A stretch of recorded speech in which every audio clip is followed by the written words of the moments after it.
Hello, welcome back to another episode of Brad's Labs. So before we get into today's episode, Vampires Part 2, if you haven't seen Vampires Part 1, it'll be linked right here. Highly recommend you go check that out so that, you come into this episode with more knowledge about vampires. Other than for that, a little bit of a disclaimer. Today there's going to be photos of skeletal remains, and if that is something that does bother you, that's completely okay. I would recommend maybe just not watching today's video. Other than for that, like I said, we're doing Vampires Part 2, and let's go ahead and get right into it.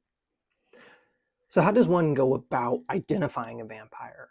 Well, like we covered last week, the idea of a vampire has transitioned through our time. It started off as an incorporeal object. Well, not an object, a spirit more or less. But the spirit would be able to enter your home, and you wouldn't be able to really do much about it except for clogging up holes.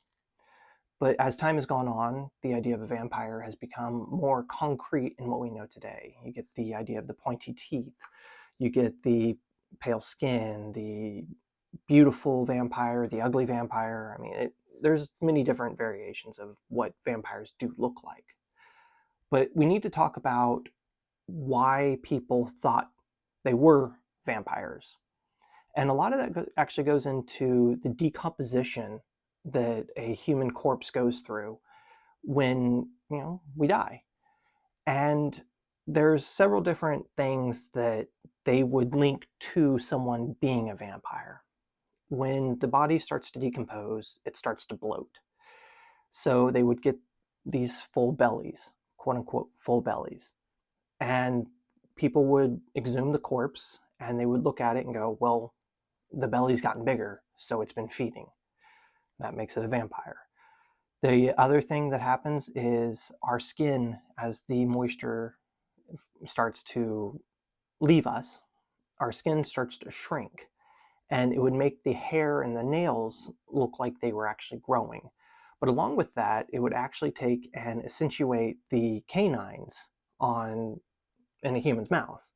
The gums would start to retract, and it would make the teeth look more, not quite, this pointy, unless they had some really good canines. But it was the idea that they were transforming. And they used these different methods to help identify what they believed as a vampire. Another method that they would often use would be if there was blood around the mouth. That's just another, part of decomposition, but that to them was a sign that the vampire was feeding. So now that you've identified your vampire, how do you go about protecting yourself from the vampire? Well, we know modern day, you lock your door, you don't invite them into the house, and if you really want to take and go all out, you put garlic around. Well, the idea of putting garlic actually dates back to, near the forming of our idea of a vampire. And they would also put things like tin around the door, just pieces of tin. They would also nail prayers to the door, sprinkle holy water around the house. The list of things that you could do to prevent a vampire from entering your premises, you can basically say anything. So another way that you could actually protect yourself from a vampire were relics.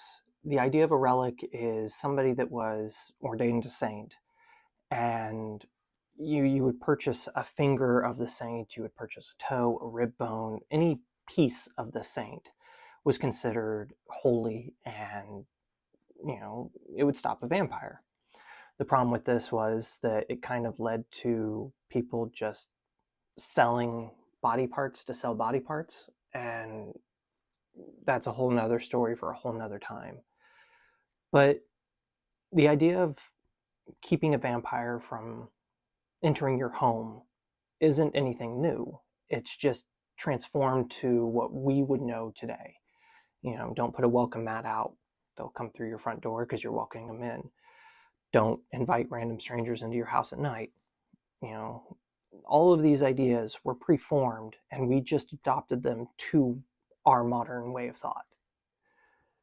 So now that you have identified the corpse as being a vampire, you've taken the necessary steps to protect your house and yourself from the vampire. How do you go about destroying the vampire? Well, the idea of destroying the vampire isn't always a thing that we've seen throughout history. Sometimes it was literally just keeping the vampire occupied long enough that it wouldn't be able to kill again.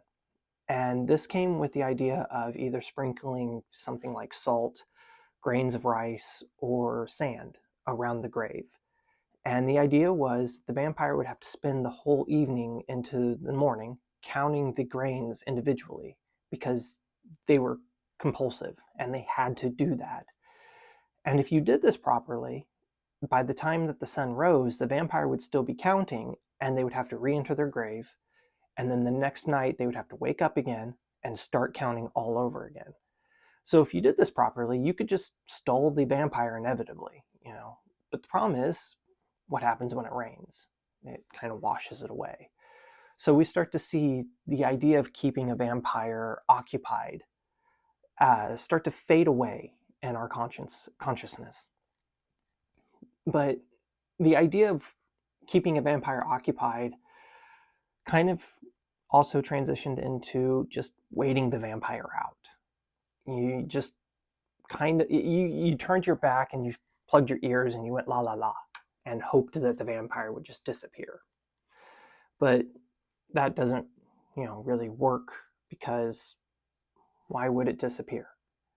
So we start to see more ideas occurring. One of the ideas is, let's say you live along a river. Well, you take the corpse and you move it to the other side of the river or the lake, any body of water, and you rebury the corpse on that side of the water. And the idea is that when the corpse reanimates at night and comes back, it can't take and cross any body of water, therefore keeping yourself safe. But they took that a step further, and they would dig up the corpses, they would weigh the corpses down, and they would put them into water. This wouldn't kill the vampire, but the vampire wouldn't be able to take and escape that either. Therefore, kind of defeating the vampire. So another way that archaeologists have found that people would deal with, destroying a vampire was to decapitate the corpse. And what we find when we dig up some graves, some vampire burial graves, is they would take the head of the corpse and put it between the legs. The idea is if you separate the body from the brain, then the body can't get up and kill. So that was one way, but we also start to find other ways of dealing with vampire burials. And one of the ways was to put a scythe across the neck of the corpse. So the idea behind this was, as the vampire rose at night, it would rise up, the scythe would cut the vampire's head off, thus destroying your vampire. But we also find in other vampire burials the stake. And the stake itself was made of wood typically. Sometimes it had to be made of metal depending on the culture you were in. But it would either be driven through the chest or through the back of the vampire. And we see that still in pop culture today, the idea of staking a vampire through the heart. But another way that we would actually, see a vampire burial done is to turn the vampire over and lay him on their face. And the idea behind this is that as they go to rise from the grave at night, they can't, because there's the earth there instead of open sky. So we start to see these many different ways that they thought of destroying vampires. But one way that we have written record of, and we can't prove if it was a vampire burial or not, was they would just burn the body. They would take and just scorch earth it. That was the ultimate way to make sure that the vampire would not be able to rise and kill again. And when you think about it, kind of makes you wonder, why didn't they just go to that to begin with? In some religions, the idea of burning a body is sacrilege and a one-way ticket to hell. But these were already bodies that were never going to go to heaven to begin with. So why were they trying to protect the body? So we see these ideas start to develop, and we start to take and get into a more modern idea of how we would deal with vampires today. So we start to see this idea of a vampire morphing into what we know it as today. And I keep saying that because it's true. But we've taken a lot of the ideas that we used to have way back when, and we've modernized them for our time. But we've kept a lot of the same things intact. The idea of driving a stake through the vampire's chest, or through the heart of the vampire, to be more specific, decapitating the vampire, burning the vampire, using holy objects, namely a cross, to keep a vampire at bay, not inviting strangers into your home. We see all these things still in pop culture to this day. But we also see other things that aren't as prevalent, especially in shows like Buffy the Vampire Slayer and other forms of vampire media today. But it's the idea of burying the vampire in their own dirt. In Bram Stoker's Dracula, we actually do see that. When he's coming across the ocean on the boat, he has to be in his own dirt. And then he has to be taken home to be buried back into his own dirt to make sure that he can continue to live. And that's actually a very old idea. But yet again, we don't see that much in today's pop culture, because as society has become more interconnected and people start to move all over the place, you don't necessarily get buried in the dirt from your home. And that is something that has just fallen to the wayside.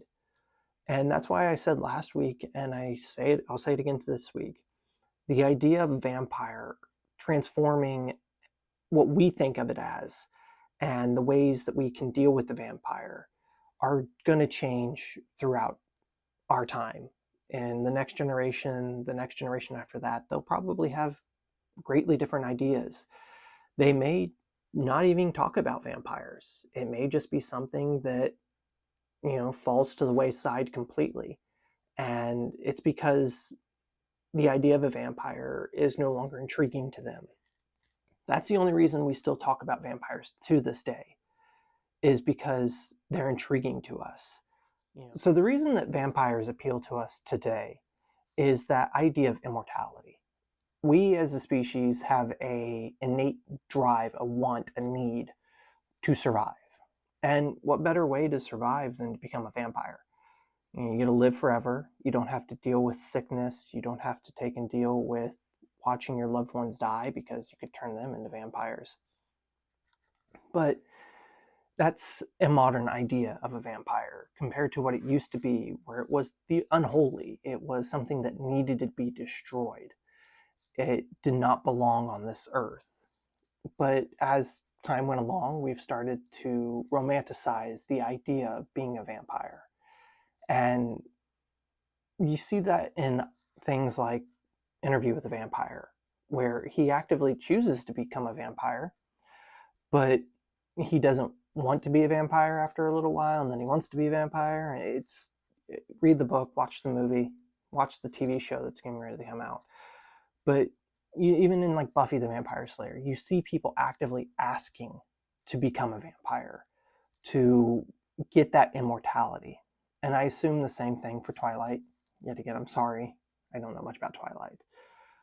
But we also do see that even in modern media, it comes with a curse, quote unquote.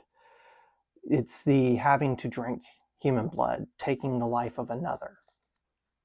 It's the idea that in like Buffy, you're a demon. And when you get into more minutia of that show, you start to see the cracks forming. But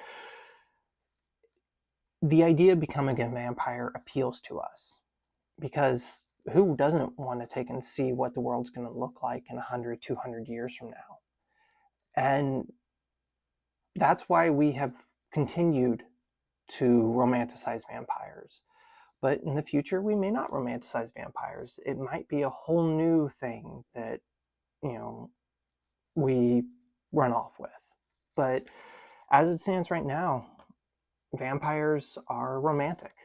And that is a vast shift from what it used to be. So I hope you enjoyed these last 2 weeks on a not quite in-depth dive into vampires, but, you know, a kind of broad overview. And yet again, like I said last week, go out, do some research if you're interested in it. There's plenty of research out there. But next week, it's still kind of up in the air on which one we're going to go to. It'll either be skull cups or it'll be a ritualistic deposit that I'm still trying to figure out which one I want to go to because they're both exciting. They both have some very interesting details to them. But other than for that, I'm pretty certain that, you know, if you noticed, the channel has moved, and I'm certain that Megan did that because we were coming close to getting a drone.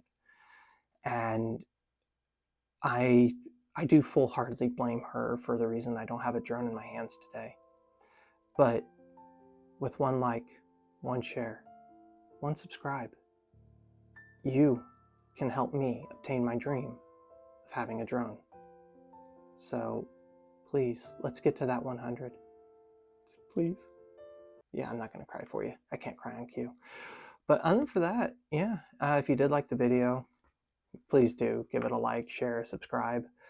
Not only does it help me get my drone, but it also helps, you know, spread the channel and get other people involved and hopefully informed. Other than for that, I would like to thank the patrons, and you can become a patron. We now have 3 tiers to the patrons. One's for Dining Through Time, one's for Brad's Labs, and the other one is for Brad Labs Plays, which is something we're doing every Saturday evening. Is I'm playing a video game and trying to explain the archaeology behind it. But yeah, if you like, come join us on that. Dining Through Time, we do those every other weekend. And yeah, I hope you guys have a wonderful day.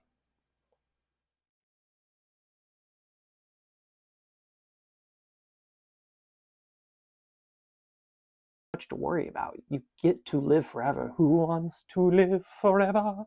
Yeah, I know I can't sing, but that's what, you know, neither here nor there.